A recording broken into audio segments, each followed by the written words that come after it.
తెలుగుదేశం పార్టీకి అధికారం కొత్త కాదు, కానీ ఈసారి విజయంలో ఆమెది కీలక పాత్ర. మొన్నటి వరకు ఇంటికే పరిమితం. అధికార పార్టీ నుంచి సూలాల్లా దూసుకొచ్చిన మాటలు తల్లడిల్లేలా చేశాయి. భర్త అరెస్ట్తో తప్పనిసరి ప్రజల్లోకి వెళ్లారాం. ఇప్పుడు కోట్లాది మంది నీరాజనాలు అందుకుంటున్నారు. నారా భువనేశ్వరి బర్త్డే ఈసారి సంథింగ్ స్పెషల్. టీడీపీ విజయంలో భువనేశ్వరి ప్రధాన పాత్ర. చంద్రబాబు అరెస్టుతో ప్రజల్లోకి భువనేశ్వరి. నిజం గెలవాలి అంటూ రాష్ట్ర వ్యాప్తంగా పర్యటనలు. కష్టకాలంలో పార్టీకి అండగా నిలిచిన భువనేశ్వరి. మొన్నటి వరకు ఆమె రాజకీయాలకు దూరంగా ఉన్నారు. ప్రత్యర్థి పార్టీలు అనకూడని మాటలన్నారు, ట్రోల్స్ చేశారు. అయినా ఎక్కడా వెనకడుగు వెయ్యలేదు. భర్తను అరెస్టు చేసిన బాధను పంటి కిందే పెట్టుకున్నారు. క్యాడర్ డీలా పడకుండా ఉత్సాహం నింపి పార్టీ అధికారంలోకొచ్చేలా చేశారు. భువనేశ్వరి బర్త్డే నారా కుటుంబానికి ఈసారి వెరీ స్పెషల్. టీడీపీ అధికారంలోకి రావటంలో భువనేశ్వరి కీలక పాత్ర పోషించారు. అప్పటి వరకు రాజకీయాల గురించి మాట్లాడని భువనేశ్వరి పార్టీ కోసం బయటకొచ్చారు. ఆమెపై ప్రత్యర్థులు ట్రోల్ చేసిన అనకూడని మాటలన్నా భువనేశ్వరి ఎక్కడా వెనకడుగు వెయ్యలేదు. చంద్రబాబు అరెస్ట్ అయినప్పుడు బాధను గుండెల్లో దాచుకున్నారే తప్ప కృంగిపోలేదు. కష్టకాలంలో పార్టీకి అండగా ఉండాలని నిర్ణయించుకున్నారు.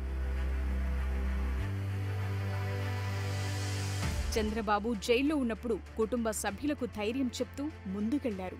డీలాపడ్డ క్యాడర్లు భువనేశ్వరి ఉత్సాహం నింపారు. జగన్ ప్రభుత్వ కక్ష సాధింపు చర్యలను బలంగా ప్రజల్లోకి తీసుకెళ్లారు. చంద్రబాబు జైల్లో ఉన్నా ఏమాత్రం కుంగిపోకుండా భర్త ఆలోచనలను ముందుకు తీసుకెళ్లారు. క్యాడర్ నిరుత్సాహపడకుండా ఉండేలా భువనేశ్వరి ప్రజల్లోకి వెళ్లారు. నిజం గెలవాలి అంటూ సభలు, సమావేశాలు నిర్వహించారు. చంద్రబాబు అరెస్టుతో ప్రాణాలు కోల్పోయిన వారి కుటుంబాలకు భువనేశ్వరి అండగా నిలిచారు. చనిపోయిన వారి కుటుంబాలను స్వయంగా కలిసి ధైర్యం చెప్పటమే కాకుండా ఆర్థిక సాయం చేసి అండగా ఉంటామని భరోసా కల్పించారు. జగన్ ప్రభుత్వ కక్ష సాధింపు చర్యలను నిలదీశారు. ఇలా అధికార మార్పిడిలో తనదైన పాత్ర పోషించి భువనేశ్వరి సక్సెస్ అయ్యారు. సీఎం చంద్రబాబు తన భార్య భువనేశ్వరికి జన్మదిన శుభాకాంక్షలు తెలిపారు. ప్రజలకు సేవ చేయాలనే తన తపనకు ఆమె 100% అండగా నిలిచారని, ఎప్పుడూ సహకరిస్తూ చీకటి రోజుల్లోనూ నవ్వుతూ తన అభిరుచిని అనుసరించారని చంద్రబాబు ట్వీట్ చేశారు.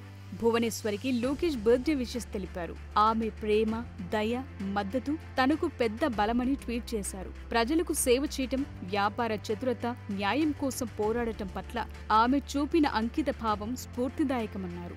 రోజు అమ్మను ఆరాధిస్తానని తెలిపారు. ప్రేమతో తమ జీవితాలను ప్రకాశవంతం చేస్తున్న ఆమె ఎప్పుడూ సంతోషంగా ఉండాలని లోకేష్ ఆకాంక్షించారు.